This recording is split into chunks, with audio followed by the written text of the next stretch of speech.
গতই 5ই August এক ফেসিবাদী সরকার পতনের পর দেশটির দায়ভার চলে যায় অন্তর্বর্তীকালীন সরকারের হাতে।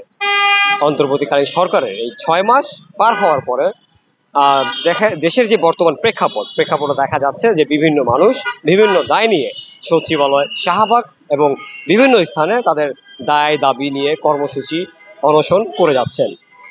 ইতিমধ্যে যারা সাধারণ মানুষ, রিক্সা চালক, চার দোকানদার এবং অতি সাধারণ যারা আছে তাদেরও কি দাবি আছে? আসলে তাদের দাবিগুলো কি? কখনো যদি তারা ডক্টর মোহাম্মদ ইউনূসের সামনাসামনি হন, তার কাছে কি দাবি করবেন, কি তাদের চাওয়া পাওয়া, তাই জানার চেষ্টা করবো আজকে। আমরাও দেখলাম, বিএনপির আমরাও দেখলাম, তারপরে আওয়ামী লীগের আমরাও দেখলাম। যে সরকারে আসে তাদের চিন্তা ভাবনা হেরাই থাকে, আমাদের চিন্তা ভাবনা করে না। আমাদের গরিবের চিন্তা ভাবনা একমাত্র আল্লাহ করে, আর কেউ কি কম করে। সরকার কি একলা কি করব? আমাদের দেশটা এমন একটা মানুষ, এমন একটা দেশ, বলার মতন না দেশটা। আর আমরা মোটামুটি সরকার 2-3টা দেখছি, আমাদের কাছে এর একটা ভালো লাগতেছে না। অন্য কোনো একটা সরকার আসুক, নতুন করে কাজ করুক, আমার মনে হয় এটা সবচেয়ে বেশি ভালো হইবে। সেটা যেই হোক, ছাত্র পক্ষ থেকে হোক বা বা অন্যান্য আরো তো দল আছে বাংলাদেশে, প্রায় 40টার উপরই নির্বাচনী দল। এখন যে সরকারে বর্তমান সরকার যে আছে, যে যানজট পড়তে আছে, এখন তো হে জায়গা মতো যাইতে পারে না যে যানজট ক্লিয়ার করবে। ওই পর্যন্ত আর যাইতে হইবে, তারপর যানজট দেখা যাবে যে কি হয়। তার কাছে আপনার চাওয়া কি থাকে, দাবি কি থাকে? দাবি থাকবে একটাই, শুধু আমরা নিরন্তর ওই দ্রব্যমূল্য এগুলা কম দামে আমাদের খাওয়াইবে, আমরা কাজ করম খাবো। দেশে সবাই যেন নিরপেক্ষভাবে একটা সরকার গঠন করে একটা সুষ্ঠু নির্বাচনের মধ্যে যেন দেশটা একটা শান্তিপ্রিয় করতে পারে, এটাই আমাদের জনগণের চাওয়া।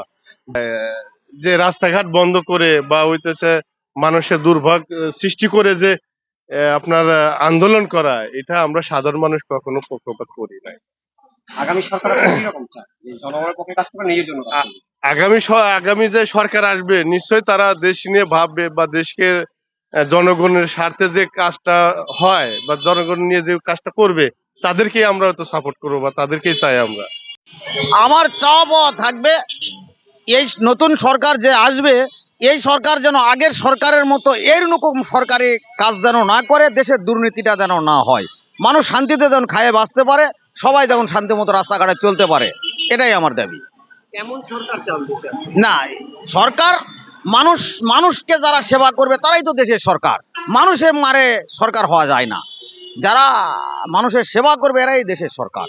এরকমই সরকার আমাদের চাই।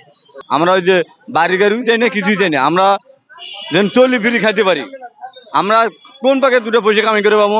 আমার রাস্তাঘাটে ধরিয়া টাকা ছিনতাই করে নিতেছে, এটা ওটা নিতেছে, গাড়ি ছিনতাই করে নিতেছে, আমরা এটা না দেখতে পারি, আমরা যেন বুক ফুলে বেড়াতে পারি, আমরা এটা চাই। আমি এই দেশে ভালো সরকার চাই, এই দেশ চালাতে পারবে তারও দরকার। এই আউসাউ সরকারের কোনো এই দেশের দরকার নেই।